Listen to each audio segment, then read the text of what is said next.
Today's stuff we're going to be learning is Kiddushin, Daf Mem Zayin. Since we're about to start Sukkot, I'll just tell you the schedule for Sukkot. All the shiurim will be as usual, other than the Shabbat Apim, which always go up on Friday. Next week, actually, on the only day I won't be teaching on Zoom is Friday, Hoshana Rabbah. I will post on Thursday the dapim for Friday and Shabbat. So that way also it'll allow people to get ahead, especially for those who have 2-day Chag. So I'll put up the dapim on Thursday for Friday and Shabbat after the class goes up. Okay, so other days Zoom is on as usual. And okay, Amal Rava. Before we get started, actually, let's just review the Mishna. The Mishna had said there were 3 lines in the Mishna, if you remember. There were 2 cases, and then the third case, there was a machloket. Does it refer to case 1 or to case 2? So the first case was a man says to a woman, you'll betroth me with this date, you'll betroth me with this date, you'll be betrothed me with this date. Because he said independent words, hit kadshi, each time, each one is viewed independently, you need minimum shavapruta for one of them, okay? If you have a shavapruta of all of them together, that doesn't work. It has to be one of all of them, at least, has to have a shavapruta to be the value of a pruta. The next case was if he says, bizo, bizo, bizo, be betrothed to me with this and this and this, then we view them all as one group. So if you have all the dates together add up to a pruta, but not each one individually, she actually will be betrothed. The third line was that weird case where she eats them as he gives them to her. And then the question is, which case was it referring to, right? The language in the Mishnah doesn't say. It just says, if she ate. It didn't say if he said this, if he said that, if he said that. So there's a machlok. Rava and Shmuel say it's referring to case number 1. Why is it referring to case number 1? Because it's saying when he says, as long as one of them has a shavapruta, what's the difference? I mean, we already said each one needs a shavapruta. Well, the point is if she eats them right away, maybe she shows subjectively, this is important to me. I don't need a shavapruta to be betrothed. I'm willing to be betrothed for less money because I'm so poor and I'm so hungry, and this is valuable to me. Comes the Mishna to teach you, according to Rabbi Shmuel, that is not the case. Okay, she is not betrothed. It's a subjective issue. This shavapruta, it's an objective issue. Sorry, it's objective. It's not subjective. That's Rabbi Shmuel.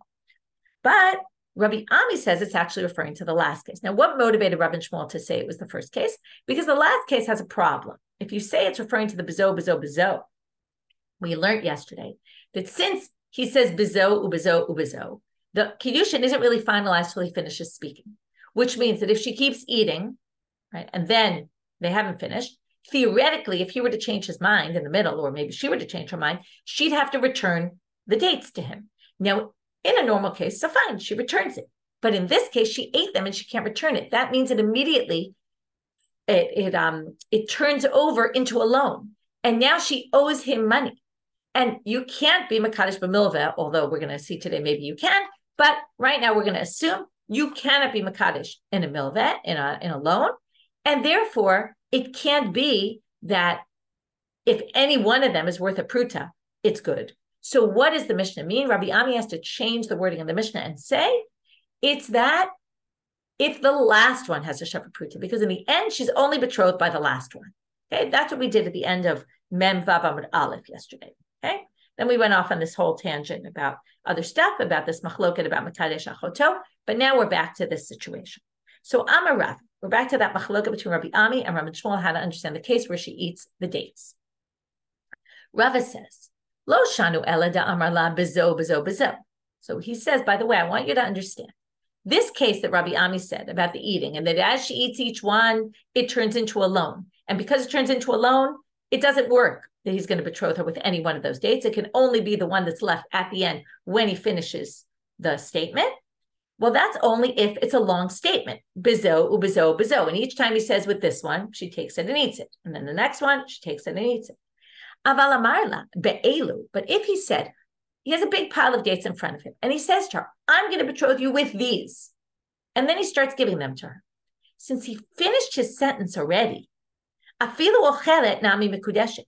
Even if as he hands her each one, she eats it right away, they don't turn into a loan because the betrothal is done at that point. He finished what he said, and therefore it's finished. And therefore, kika achla, when she eats it, b'denafsha ka'achla, she already received each one as a gift and for the betrothal. And it doesn't matter if she eats them because she's basically eating her own stuff. That's if my husband gives me a ring to betroth me and I decide a minute later to throw the ring in the garbage or give it away to a friend, it's fine. I received the ring for that moment.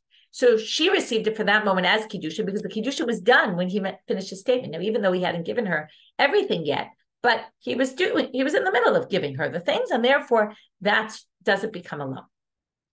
What we're going to do now is, and it's going to be a little bit more complicated, we're going to bring a braita to prove Rava, but it's going to take a little while till we understand how this braita becomes a proof for Rava. Then that basically this law is limited to bezo, bezo, bezo, and not be'elu. And then we're going to actually say, how does this braita is going to have this very similar structure to our Mishna, two basic cases, which are going to look like three, but in the end, we're going to say there are two. And then the third line about if she eats it. And then we're going to have to figure out this line about eating it. How does this work with Rav and Shmuel? And how does it work with Rabbi Ami, the way they understood the eating case in our Mishna? So because the braita is similar to the Mishna, we're going to say, oh, wait, but this seems to only match one of the interpretations we read of reading our Mishna. How is it going to work in? But that's going to be an aside after we finish bringing this braita as a proof for Rav. Tanya kapatei de Rava. Hitkachili ba'alon berimonu be'egos. Today, in general, the main thing we're going to keep doing, again, for different reasons, is rereading braitot, reading them in one way and then saying, oh, no, they must be meaning something else. So Rava brings this, they bring this braita to support Rava. And by the way, Shuli Mishkin wrote an article in Flashback about dates and pomegranates and all the things we've been learning about. So that comes from here.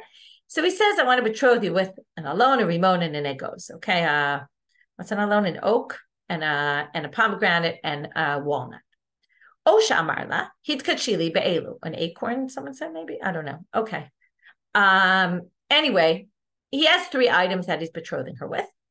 And by the way, came up very late, but on second thought went up also yesterday about kibud holim and kibud shamayim, about respect of parents, respect of God. So honoring, respecting. So you can also view that. It's a little bit late, but it's a fascinating topic, so worth listening. So he says, betroth me with, I will betroth you with this and that and that. Okay, this sounds the same as bezo, bezo, bezo, right? It's just he has three actual items he's pointing to. Different items as opposed to they were all dates, but it shouldn't really make a difference. Or he says, here's the case we're looking for, that Rava said, we're not going to have the same thing about the eating with be'elu, or with these. That sounds like two different cases. Soon we're going to see it's really one and the same. But right now it sounds like he says with this and with this and with this, right? With the alone, the rimon, there it goes. Or with all, right? He's got the three in front of him and he says with all of these. This is viewed as one group. So all you need is a shavapruta of all three of them together. If not, if you don't have a shavapruta of all three of them together, she's not betrothed. And now we're going to see the exact very similar thing in the next line, which is a little bit weird because it should have just put them all together. Bezo, bezo, bezo, with this and with this and with this. Isn't that kind of what he said? Just he specified each item. It kind of sounds like the same. And in fact, the law is going to be the same. If he said with this and with this and with this, again, this is all one group, and therefore he's betrothing her with all of them. So therefore, all you need is a shavapruta in all of them. The braita continues, Bizo nitato Bizo nitato. If he said with this and she ate it, and then with this and she took it and she ate it, and then ve'od bizo, and he kept doing that, and she kept eating it. She's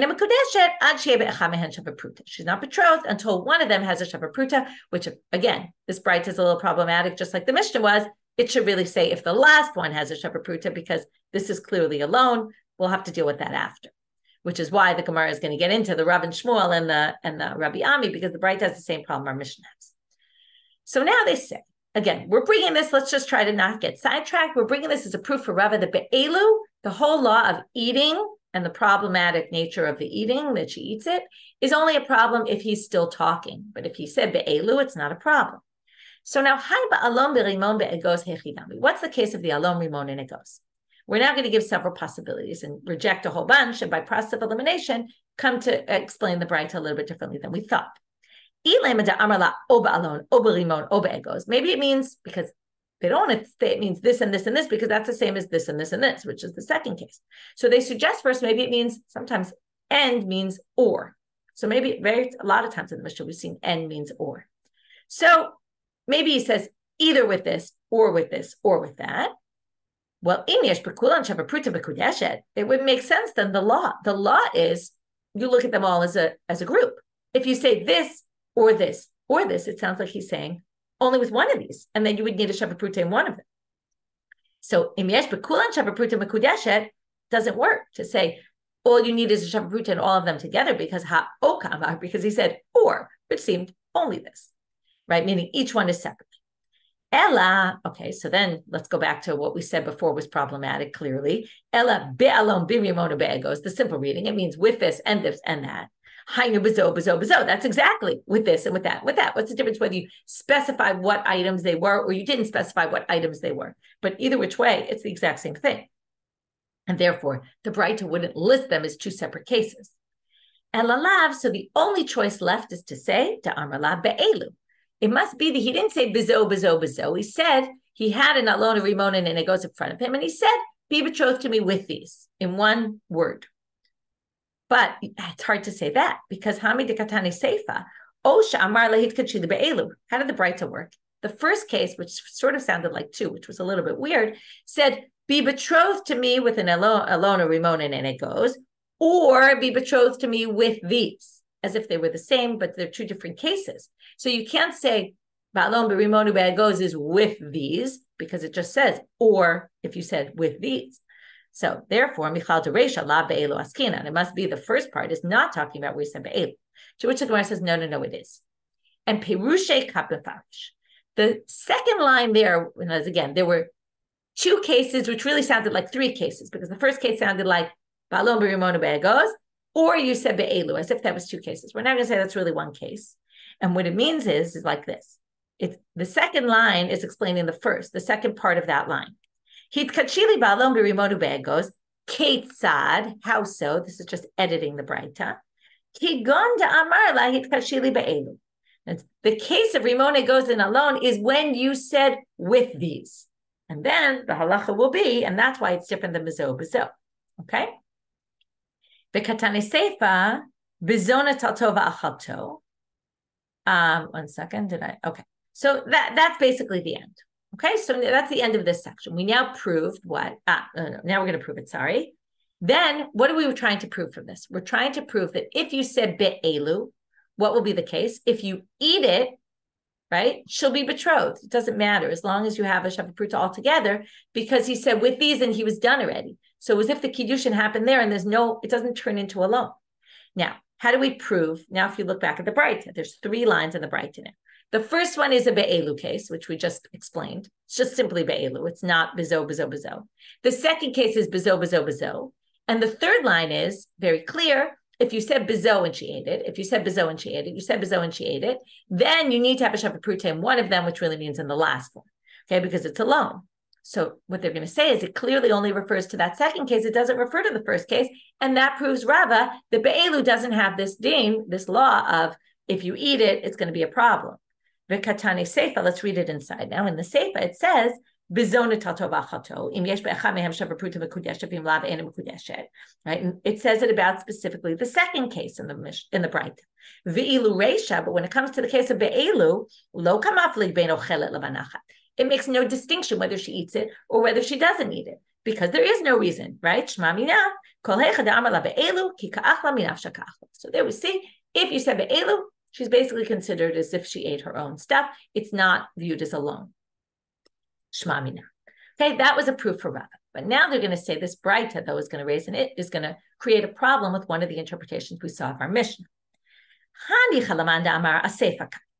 The one, which is Rabbi Ami, who said that in our Mishnah, the case of the eating was relating to the bezo case. Umay, and then what did Rabbi Ami do to the Mishnah to have to say that it means that case? Well, he had to change the wording. Remember, it said if it has in any one of them a pruta, and he had to say if it has in the last one a pruta, because all the first ones are all turned into a loan, and he can't betroth her with those. So, umay ad pruta. How did he explain that line in the Mishnah? Until the last one had a shavapruta. So the same way Rabbi Ami explained that there, and here you notice the case is clearly on the bezo when she eats it. Hachanami, Likewise here, even though it says, as long as one of them has a shefa pruta, just like you change the language of the Mishnah, it'll change the language of the braita. Hachinami ad sheba achrona shefa pruta. Okay, so just since the case is the same idea, she eats it, and just like he said, the Mishnah means the last one has to have a shefa pruta. Also, it must mean here the last one has to have a shefa pruta. Ella l'Rav Shmuel the Amri Travayu Areisha Kai, but to Rav and Shmuel, who said that the whole thing was referring to the Reisha, and it really did mean any one of them could be a shefa pruta. And remember, the whole law was to teach you what? Ochelet itzri chale, that even if she eats it and says, this is important to me, she's still not betrothed with that, because objectively you need a shefa pruta. Hacha klale kachashiv prate lo kachashiv. Well, that's not the case in our Mishnah. Our Mishnah wasn't, remember, it refers to a case where he says hitkachili bezo, hitkachili bezo, hitkachili bezo. And our whole chiddush is that even though he said these separate statements, and even though we know already each one needs a shefa pruta, you might have thought it doesn't in this case because she ate them. Guess what? It's the same halacha. And it's referring to a case where he said, I want to betroth you with this, or I want to betroth you with this. But in our case, in our braita, that case, we only talked about klalim in our Mishnah. What does it mean klalim in our braita? We only talked about either be'elu, all of these, or we talked about bizo, bizo, bizo, right? And clearly, this was only referring to the bizo, bizo, bizo, the eating case. And prate lo chashive, it wasn't referring to cases where he said hitkachili with this, hitkachili with that, hitkachili with that they could start to come and explain, oh, well, the Mishnah means, even though anyway you needed a shefa pruta in each one, and you might have thought in this case not, well, you do. Because that's not the Mishnah, that's not the case the braita was talking about. The braita was talking about a totally different case, where all of them together need a shefa pruta, but then the problem is, if she eats them, then it's going to be different. You need each one to have a shefa pruta. So it's very hard to understand the braita the same way they understood the Mishnah. And then, if you're going to say, and then you have to go one step further, if you're going to say that the braita was talking about a different case, and it was talking about the case of really bizo, bizo, bizo, which sounds pretty clear that it is, well, that should be alone. And if it's alone, then what happens? Then it needs the last one to be, and you can't say, oh, change the wording here, but don't change the wording in our Mishnah. In the Mishnah, it meant any one of them, and in the braita, it meant the last one. That's very difficult, right? For Rabbi Ami, you changed it in the Mishnah anyway, you could change it in the braita the same way you changed it in the Mishnah. So basically, we're stuck, and it doesn't make any sense. And the main claim they're saying is, because our Mishnah isn't using a case of hitkachili bezo, hitkachili bezo, hitkachili bezo. That's not what they were talking about. To which they say, Hamane Rebbe. You could say that this braita is Rebbe. Da'amar loshna kazayit kazayit, but loshna kazayit ukazayit prataha. Okay. Rebbe's talking about a totally different situation. Okay, I'll try to give it to you in a very short manner because it's a bit of a complicated sugya in pigul. Okay, you have to learn all these things to understand the basic idea here, and we'll never finish our daf if we get too much into this, but I'll try to do it very simple. Pigul is when you have the wrong intent when you're Kohen and you're doing the work in the temple, and while you're, for example, sprinkling the blood, you have intent that you're going to burn the parts on the altar in the wrong place or in the wrong time, meaning either tomorrow or outside the temple. Now, pigul only, now what happens in pigul? So there's a difference if you say chutz l'mkomo or chutz l'zmano. If you do it in the wrong place, so it disqualifies the sacrifice. Okay, both disqualify the sacrifice, but you don't get karet if you eat the meat of the sacrifice. But if you say in the wrong time, like I'm going to do it tomorrow because it has to be done that day, well, then you're going to get karet if you end up eating the sacrificial meat because you've disqualified it and there's an issue of karet. But you're only going to have an issue of pigul if it wasn't disqualified for some other reason. If you did pigul to an already disqualified korban, then it's not pigul.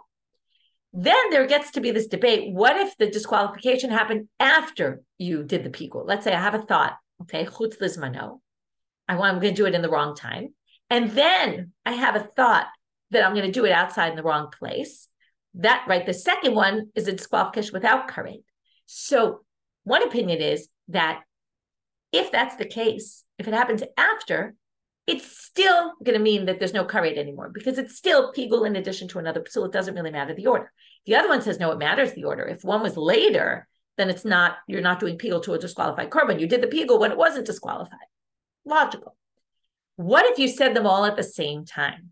Okay. And now it depends on what does it mean all at the same time. If you said them all at the same time, both one that's going to create karet and one that's not going to create karet, then we're all going to agree that that's not pigul because the disqualification happened at the same time. Comes Rebbe and he says, what does it mean at the same time? So he says, if you say kizayit, if you say, I'm thinking about this one, to do, and I'm thinking about this kizayit to do in the wrong time, and then another kizayit I'm thinking about doing in the wrong place, that's already two separate statements. And it's one is after the other. So it depends on what order you did them in. Okay. Loshna kizayit. It doesn't matter if you said kizayit without end. Veloshna kizayit bikizayit pratahave. That's viewed as two separate things. Okay. If you said the word kizayit twice, doesn't matter if you put an end between them. It doesn't matter if you didn't. Those are viewed as totally independent. What does this do for us? Well, if you say the braita is Rebbe, okay, again, if you didn't understand that whole thing about people, don't worry. It's just a parenthetical thing. But if you say our braita matches Rebbe, it means that when you said bizo, not like we understood it in our Mishna. Our Mishnah said there's a distinction. If you said, I'm going to betroth you with this, I'm going to betroth you with this, or I'm going to betroth you with this and this and this and this. Okay? Now, if though you said bizo in our Mishnah, in our braita, and our braita holds Rebbe, bizo is as if you said hit kachili bizo, and then it's prate. And then we're basically going to say that and now it works because now it's just like our Mishnah. If it's hitkachili bizo, that's what bizo means here. Then you're going to end up with saying, if she eats it, you have to have a shava pruta just in one of them, and that's fine. And it could be any one of them. And that's the way to read this braita, according to Rav and Shmuel. So that was all an aside we got into once we mentioned this braita, right, to prove Rava's limitation of Rabbi Ami's statement that it's not in the case of be'elu. Then we just had to say, well, how does this braita even work according to Rav and Shmuel? And then we figured that out. The second part of today's daf, from here till the end of the daf, is all one topic and even into tomorrow's daf, which is the statement of Rav we're going to read right now. If you betroth a woman with a loan, she's not betrothed. That's what we've been talking about, right? That's the basis of what we've been saying. And why is that? Because milva lahotza'a nitnan. This is something that comes up all over, which is that a milva, a loan is given when I get 100 shekel from you. I get the money to spend, or $100, right? That money is for me to spend. That money does not have your name on it. It's very different than if you give me your object to watch. If you give me your object to watch, it's your object that's in my domain, but it's yours. But if you give me money, that money does not have your name on it. It's mine entirely. I can spend it as I want. And therefore, what's the relevance? Well, if the husband cancels a loan the man cancels the loan I had with him in order to betroth me, there's nothing there for the Kiddushin it's not like he has an item in my possession and he says, that's yours now and gives it to me as a gift. There's nothing to gift me. It's all, as we would call it, on paper. Now, it's hard for us nowadays. All of our money's on paper now with Apple Pay, Google Pay, all that, right? We don't even have any physical money change hands. But in those days, everything was money changing hands. So here they say there's no money to be giving her, and therefore, right, what's on paper isn't meaningful, which is interesting because nowadays it's almost everything we do is on paper. So now they want to say the following, and this is basically they're going to do this in three ways, although the second way is going to be introduced by a difficulty on Rav and then turned into a lema ketanai. But we're going to have 3 attempts today and more tomorrow to try to say that perhaps there's a machloket tannaim here. Perhaps this issue of is it milva given lohotza'ah or not? Maybe there's a machloket here, and maybe what Rav said is only really one opinion. So, nema ketanai. Let's suggest it's a machloket tannaim.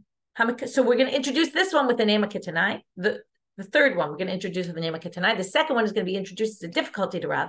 Each time we're going to bring a braita, and then each time to reject it, we're going to say the braita doesn't mean what you think it means, and it actually means something else. And that has nothing to do with our topic. That's the gist of what we're going to do from now till the end of the day. So, nema ketanai, mekadesh b'milva ena mekudeshet. V'yeshamrim mekudeshet. Oh, here you have exactly that machloket. Can you betroth her with canceling the loan, or can't you? And if that's the machloket, then my la baka miflage is that not the root of the machloket? To mar savar milva lahotza'anit. Now, mar savar milva lav lahotza'anit. One says a loan is given to be spent, and the other one says no, it's not.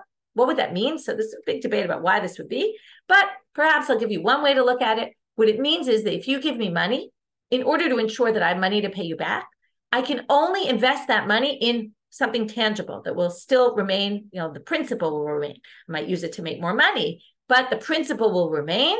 And therefore, there always has to be that $100 that you gave me a value in my house. I can't ever spend it entirely. Okay, which makes it's actually some logic to it, right? Otherwise, how am I going to pay back the money? Other people say, no, that's the danger of a loan. I mean, you give someone money, they might spend all the money, they might lose it, they might never make the money back, and you might lose your money. So that's the machlok. To which they say, v'tizbera, it can't be the machloket because I'm a seifa. V'shavim b'mecher shezeh kana. They all agree that when it comes to a sale, let's say you gave me a loan, and now, okay, you lend me money. Instead of me paying back the money, you say, you know what? I really want your car. Can you give me your car instead? And then I say, fine, right? Assuming it wasn't $100 loan, but it was a much more expensive loan. I say, sure, I'll give you my car instead.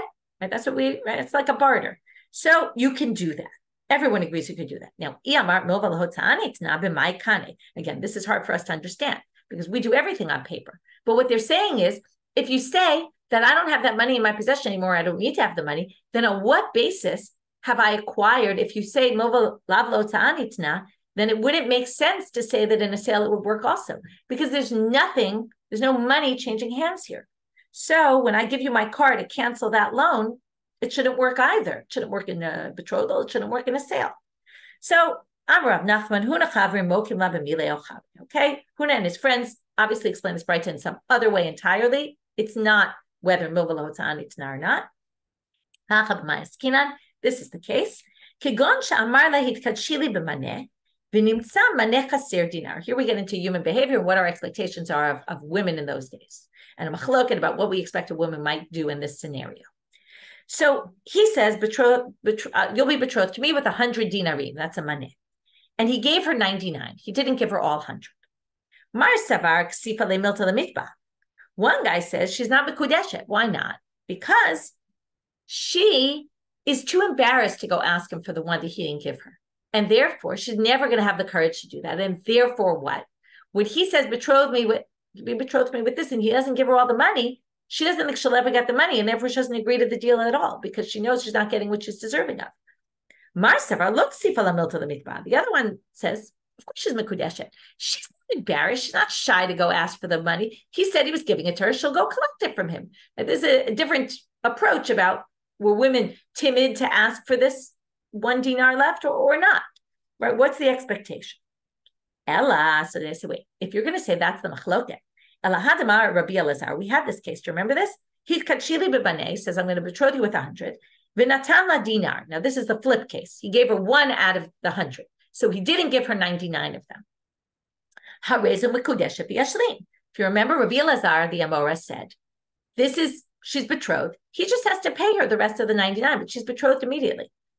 Now, this is a question, a difficulty we're going to keep raising today, which is, did Rabbi Elazar say something that was a machloket tannaim, but didn't mention that it was a machloket? Like, it would be weird that he would side on one side of this machloket without kind of pointing it out, even though that does happen. But they're raising it as a question, to which they say, no, Amre, we're now going to say that even though they disagree in the case where there was 1 left, will she be shy or not? Nobody's going to disagree in the 99 case, and it's obvious why. Amre, mana chasir dinar, ksifa lamilta lamitbe. When there's just 1 missing, she's a little embarrassed to go and say, you didn't give me that 1 dinar. But mana chasir tishim betesha lo ksifa lamilta lamitbe. But if he promised her 100 and he gave her 1, she's got no problem going to him and saying, by the way, you owe me 99. That's a lot. That's not some loss she's going to just swallow. So based on that, we're going to basically say that case, they would all agree. Okay, so that was a side question. In the end, we explained that that's the machloket. This has nothing to do with milva lahotza nitna or not. Second section for today. We have 3 sections we're going to deal with today. The second is 3 main braitot in this Rav sugya. Meitive. Haomer, this is brought as a question on Rav, which in the end they're going to flip to say, oh, maybe this is a machloket tannaim of milva lahotza nitna. But right now they're going to start with this difficulty on Rav. This is the case I brought up before. I gave you, let's say the man gave her a box of jewelry. Okay, we'll use this because this will be a good example for the details of it. I gave you a box of jewelry. Keep that jewelry I gave you to watch. That will be yours. So that sounds like a very good betrothal. There's something in hand. It's his, that's in her possession. She just keeps it and she's betrothed. But what happened if right after there, she goes to get her jewelry that he promised her, and she sees it was stolen or lost. Now, this is a little complicated because if we get to laws of Shomrim in Bava Metzia, we're going to see there's some cases where she's actually responsible to return the money to him. There's some cases where she's not. So it doesn't really specify yet which one. We'll get to that soon. This is why I said it's a box of jewelry. If the thief left some jewelry there, okay, he didn't take all of it. He didn't like everything he saw. He left her some jewelry. Then she can be betrothed with whichever's left, as long as it's the value of a pruta. If not, if there's nothing left, then she's not betrothed because there's nothing to betroth her with. But b'milveh, if it was a loan and he says, I'm canceling your loan, even if there's nothing, because anyway, with a loan, we generally don't expect her to have the money in hand. She can be betrothed with it, even if she spent all the money. He can cancel the loan and that will be a betrothal. Okay, that clearly goes against Rav, because Rav said you can't betroth with a loan. Canceling a loan. Rabbi Shimon ben Elazar or Rabbi Meir. Well, there is a dissenting opinion. Maybe that would be like Rav. Let's see. He holds in the name of Rabbi Meir, turning out I'm a bet. Milva harehi kepikadon. Don't make this distinction milva pikadon. The milva is the same, meaning if she still has some of the money and he says I'm canceling the loan, then because she still has some money in hand, that money now becomes hers. But if not, then no. But notice, akan lo pligi ela. The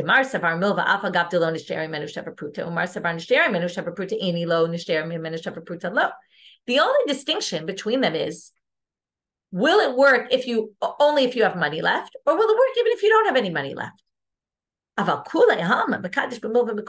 all of them think that there is some way to betroth her by canceling a loan. So this clearly goes against Rav because neither of them agree with what Rav says. So now they're going to have to explain this in some other way. So I'm a Rav. You're trying to bring us this braita as a proof against Rav. This whole braita is a messed up braita. This braita makes no sense. Okay, and now we're going to see why. And now we get to, was she responsible for paying for the loss of this item that got stolen from her, or was she not? Right? They can imagine. Okay, we're not going to get into all the details, but there's different levels of people who watch. Right? If I watch your object, I'll just give you one example for free. I'm just watching it as doing a nice thing for you. I'm not taking money for it. So I'm not going to be responsible if it gets stolen. There's a level of responsibility I'm going to have. But if I get paid for it, then I'm responsible if someone steals it. What else am I getting paid for if not to protect it from theft or getting lost? So if she accepted responsibility, and then basically he says, I won't make you responsible, well, then that's like hainu milveh. That's exactly a loan, because basically what happens is the item gets stolen. She's now obligated to pay him the value of the item. What is that if not a loan? And then they should be the same. And the tannaim distinguish between them. So it can't be that. If it's that she didn't assume any responsibility, well, then the braita is written incorrectly. Okay, why? Because it should have specified that. Okay, it should have said, well, already, what's the second part? The second part distinguishes between a pikadon and a loan. So, right? It said, if it's a loan, you don't need anything to be left over because the assumption is that it's hotzanitz now. Well, if we're going to distinguish between a pikadon, between whether she assumed responsibility or didn't assume responsibility for the object that she was watching, it should have then said, in which case do we say that you have to have something left or not? That's shelo kiblei aleh achrayut. Because she didn't assume achrayut, then she doesn't know him anything unless there's something left over. If there's still some jewelry there, then the betrothal could be about the jewelry. If there's no jewelry left and she didn't assume responsibility because the whole thing got stolen and she doesn't know him anything, then he's betrothing her on nothing, basically. It should have said that in the braita. It should have said we distinguish between, right? And then only if there's something left can she be betrothed. Otherwise, there's nothing there. But if she accepted responsibility, she should be betrothed just like the loan. So basically, if that's the case, the braita should have said this, and the braita didn't. And it would be an obvious distinction to have written in the braita. Let's put it this way: if the braita is going to already say pikadon versus loan, it should say pikadon of this type versus pikadon of that type, right? It makes much more sense to say it like that. So therefore, it must be that the braita is messed up, meaning there's some mistake. So now, how do we fix the braita? Basically, what we're going to do is we're going to fix the braita to match Rav, at least one of the opinions. So what are we going to say? Ela teretz hachi. Explain it like this. Ubimilve apa pishin ishtayer himenu shava pruta eina mikudeshet. Okay, then when the Mishna said, Pikadon, if you have some left, some of the jewelry is there, she could be betrothed, if not, not.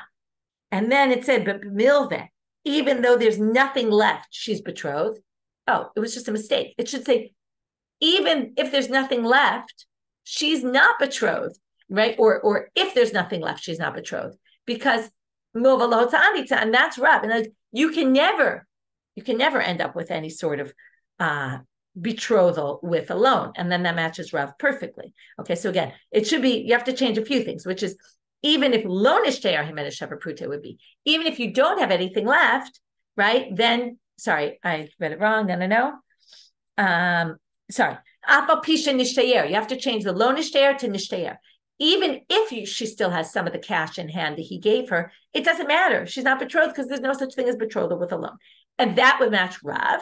And then, and this is why this question against Rav is going to turn into, oh, maybe this is the machloket between them. Because now we're going to say, Rabbi Shimon ben Elazar, Omer Mishim Rabbi Beir, Milva, Harei Kepikadon, which means that according to Rabbi Shimon ben Elazar, you could betroth with a loan. So now, we brought this, as I said, not as a nema ketanai. Let's suggest as a machloket tannaim, that what Rav says is only one side in a tannaitic debate, which we tried to do before and then rejected. Now we brought this as a difficulty to Rav, but in resolving the difficulty, we basically end up now with a nema ketanai, because now we're going to say, oh, that's exactly the machloket. If we change the braita to match what we think, right, because it doesn't make sense that they both go against Rav, it's because Rav wouldn't disagree with all the tannaim. So we're going to basically say that the first opinion says you can't be betrothed with a loan. The second opinion says you can betroth with a loan as long as there's something left of it. So now, so what's the root of the machloket? And really what they're saying is it not, is milva lohotza anita or not? So Amar Rabba, no, we're going to reject this as well. We found the students of Rav that they were explaining the following. This case, okay, now we've been talking about milva lohotza anita, right? I get money and the money is given, it's not considered yours anymore because I can spend it. But now we're going to say that there's two different stages. There's the first stage where I receive the money and I haven't spent it yet. And then there's the second stage where I start spending the money. Clearly, once I start spending the money, we say milva lohotza anita. Okay, it's given for me to spend. But the question is that early stage, this machloket is not about what we've been talking about, or once I start spending the money. The machloket is, what if I haven't yet started spending the money? Now, this, again, hard to imagine. You give me money, and perhaps it has a different status before I actually spend a cent of that money. Okay, that's what they're going to suggest right now. That the machloket is b'milve b'reshut ba'alim lechazara b'wadin la'onsim kabiflagei. What does this mean? It's still in my possession. You give me $100. I haven't spent a cent of that $100. Can you change your mind and say, listen, Michelle, I don't really want to lend you the money? Is that possible? Or what if the money there was an earthquake and everything collapsed and we can't find the money now? There's no way to retrieve that money. It got destroyed in the earthquake. Can we say that I'm not responsible to give you back the money, right? It's hard to imagine. I borrow money. Of course, it's my responsibility. Once it's mine, it's my responsibility. But what they're suggesting is that perhaps the first stage of it, before I've even spent the money, maybe it still has your name on it. One opinion holds, this is Tanakama, Birishut Lovakaima, Buadin Laonsi. No, it's mine already, and I'm responsible, and you can't change your mind. We're done. I got the loan, it's mine, and I'm responsible if anything happens to it. Umar Saval, but Rabbi Shimon ben Elazar holds, Milva Birishut Baalim Kaima, Buadin Laonsim. Remember, what does he say? A milva is like a pikadon. But when is it like a pikadon? Not forever, only until I start spending it. While it's still a pikadon, it's like I have a bag of money of yours in my house with your name on it until I spend it. So he says, basically, it's as if it's yours. And even for onus, I'm not responsible if something happens to it that's beyond my control. The Gemara says, wait a minute. I'm going to tell you no. About onus, for sure I'm responsible for anything that happens to it because and then they're going to say the machlok, it's only about, can you decide to change your mind and take the money back from me? But not in terms of who's responsible if something happens to it. Because what? what's unique, when we learned about Shomrim, we'll see this. If I borrow an item, I'm responsible for any kind of damage that happens to it because I haven't paid you money and I'm using the item. Normally, if I watch your item, I don't use it, but a Shoel gets to benefit from it. Because of the benefit they get, they're actually responsible to pay because I both benefit and I don't pay you for the benefit. I'm responsible to pay damages. So, my time it's no worse than borrowing. And yet, when I have your item in my house, it clearly has your name on it, but I'm allowed to use it. And yet, even though it has your name on it, I'm still responsible for onus. So this money, which there's a whole debate, does it have your name on it or does it not in this early stage?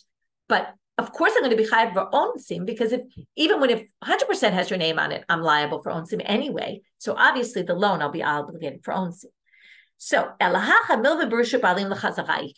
they say the machloket is again. This is all to say the machloket is not about mekadesh b'milveh because there we're talking about the milveh once I started spending it. The machloket here is what about the money if it was a stage before I started spending it? Can the owner change their mind and take? Can the person who lent me the money change their mind to take it back or not? That's the machloket. But now they ask a side question before we get to the next source. But wait, when it comes to a borrower, it says if I borrow your axe, I'm actually not responsible for damages, but for the onsim, unless I started using it. If I hadn't started using it, I'm not. So shouldn't that be the same? If we're saying that's this machloket tannaim here, so are we going to say that when he said this statement, he was only talking according to one opinion? To which because here we just said that's the machloket by the loan. Are you responsible right away for can they change their mind or not? Meaning, actually, here lo kanao means it doesn't mean for damages. My mistake. It means that if you lend me your axe and I haven't used it yet, you could change your mind and say I take it back. Once I start using it, you can't take it back anymore. So that's the machloket here about the loan. Can you or not? So you're going to say it's a machloket tannaim here, what he said. And again, the same thing we said before. It would be weird. He would be saying something that's only one tannaitic opinion when there's a debate about this. To which they said, lo, ad kan lo plige ela b'milveh to lo hadra be'ene, abab she'ela to hadra be'ene, divrei hakol b'kea bo'in, lo b'kea bo lo knau. No, again, we're going to distinguish pikadon and milveh. Because this axe has your name on it, that gives you more rights to change your mind. You can only change your mind before I start using it, but you can change your mind before I start using it. But not necessarily with a loan. Okay, with a loan, it's not the same thing. So when it comes to the axe, everyone agrees you can change your mind before I start using it. And that statement of Rav Huna is said according to everybody. But when it comes to the loan, it's debatable because a loan eventually won't have your name on it, right? And the money doesn't really stay with your name on it in my property. Is that forever, right? Is that even from moment one, or is it only from when I start using it? In any case, Rav was talking about once I start using the money. So this has nothing to do with Rav. So again, this was our second attempt to try to say maybe it's a machloket tannaim, which started with the difficulty on Rav, but it ended up turning into maybe there's a machloket tannaim. And again, we said no. Third attempt. Nema ketanai. Hitkadshili b'shtarchov. Oshayam milva. You could say there's two nema ketanais, or you could say there's three. Okay, either which way. Right? This started, it was nema ketanai. Let's suggest it's a machloket tannaim. Then there was a difficulty against Rav, which somewhat turned into a nema ketanai, even though they didn't use those words. And here's the second introduction of nema ketanai. So let's suggest it's a machloket tannaim by this source. Hitkadshili b'shtarchov. Oshayam milva b'yad acher. I'm going to give you an IOU, and you'll be betrothed to me with that. Or I had a loan that other people owe me money, and here's Shalehem, I gave you rights to take that loan. Right now, they both sound like the exact same case, because what's an IOU? I'm giving you an IOU, or I'm telling you have rights to collect a loan that someone owes me. It's the same idea, which is why we're going to get into a little bit complicated, try to understand what this source is talking about. Rabbi Meir omer mekudesha, chachamim omrim eina mekudesha. Okay, does this work or not? Can you betroth her using a loan? So now, hai shtarchov hechidami. What does it mean, shtarchov? If it's that he gives her an IOU, okay, so let's say we have David. Moshe owes David money. So David says to his new wife he wants to betroth, Yael, he says to her, Yael, listen, Moshe owes me money. I'm going to give you the IOU, okay? You can now collect the money from Moshe, and with that, you'll be betrothed. In other words, with the fact that you have rights to collect this loan back. It was my loan. I'm giving it to you. So if it's that, well, that's the same thing as the second case. Hainu milva biyad acherim, right? Milva biyad acherim is he gives her rights to collect the money from Moshe. It's the same thing. So elalav, so therefore they assume, and this is why they're going to think it's a machloket tannaim here of what Rav said. B'mekadesh b'milva kamiflage. Their machloket is maybe the shtar chov is her shtar chov with him. Yael borrowed money from David, and David says to her, "Listen, I'll just cancel the shtar chov. The shtar chov will be yours. I'll give you the shtar chov. I won't collect it from you, and with that, we'll be betrothed." And what does it say here? There's a machloket. Rabbi Meir says mekudeshet. The rabbis say mekudeshet. That's exactly machloket about whether we hold like Rav or not. To which they say no, that's not the case here. Leolam shtar chov de'acherim. Now they're going to set up, and we're going to understand this better tomorrow, but they're going to set up right now. There's shtar chov means he actually gave her an IOU that he had written, that Moshe had written a document, IOU money, gave it to David. David now gives that IOU to his future wife, and that's a machloket. And the second case, milva biyad acherim, he gives her a harsha'ah. That means Moshe and David took an oral loan out. There was no document. What did David do? He went to his new future wife-to-be, and he said to her, I'm writing you a harsha'ah. I'm giving you rights to collect the money that Moshe owes me. But there was no document in hand. Now what we're left to do, which most of it we'll see tomorrow, is understand what's the machlok of Rabbi Meir and the rabbis in both of these cases. So we're going to start with the first case, which is the shtar chov. He gives her an IOU. So now, if that's the case, what's the machloket? We're going to have two suggestions today. There's going to be a few more explanations of this possibilities of what the machloket is tomorrow in tomorrow's stuff. Option number one is to say that they're arguing about the following. If you take an IOU and just hand it to me, according to Rebbe, that works. I acquire the IOU, the rights to collect this loan. The Chachamim omrim, no, that's not enough. Whether you wrote a document saying, I'm giving you this IOU, and then you gave it to me, both documents basically, or right, whether you did one or the other, you would have to do both. You'd have to write. It's not enough to just give me an IOU. You have to write, I'm giving you rights to this IOU. I'm giving you this document basically, and then you give me the document. So that's what you would need to do. And that's the machloket. The machloket is here. He didn't do that. He just gave her the document without writing, I'm giving you rights to this document. Therefore, there's a machloket, does this work or not? Did he really give her something or did he not give her anything? Again, this having nothing to do then with Rav, whether you could be mekadesh on canceling a loan that he has with her, because that's not what this is talking about. Nobody thinks otiyot miknopim b'sira, and therefore he obviously wrote her, I'm giving you the shtar, and gave it to her with the shtar. But, right, with the IOU. The machloket is about Rav Papa. If you want to do this, you want to sell it, right? This would be sell it or gift it. It doesn't really matter which one. Here he's gifting it to her. But if you want to give someone an IOU, it's not enough to just say, right, I'm giving you this shtar, because what is a shtar if not a piece of paper? We go back to a lot of things we're discussing today. It's just paper. Maybe you're just giving her the paper, that she could use the paper for something. Maybe you're not giving her what it says inside. So Rav Papa says, I'm giving you this document, and not just the piece of paper, but all the rights that go with this piece of paper. And in this case, they didn't do that. He gave her a shtar that said, I'm giving you this other document. He gives her both, but he didn't write in it, I'm giving you all the rights that come along with it. So mar ilay to Rav Papa, mar late to Rav Papa. And that's the machloket. Is she betrothed with this? Because do we hold that this isn't enough and you need what Rav Papa said or not? So these are two possible suggestions about what the machloket is. In any case, we've already removed this from having anything to do with Rav, and it doesn't have to do with Rav. So the two things we really dealt with today was one was Rava modifying what Rabbi Ami said about the previous Mishna and saying basically it's only bezo and not be'elu. And then we brought a braita to prove it. And from there, we got sidetracked to understand, well, how does that braita work with Rav and Shmuel and with Rabbi Ami? And then we brought the statement of Rav, and we want to know, does everyone agree to this? Or was there a machloket between the tannaim about this issue before Rav came and said this? Is what he said agreed by everybody, or is it actually a tannaitic debate? And that's something we're going to continue with in tomorrow's daf. Wishing everybody a Shabbat Shalom and a Chag Sameach. That's it for today.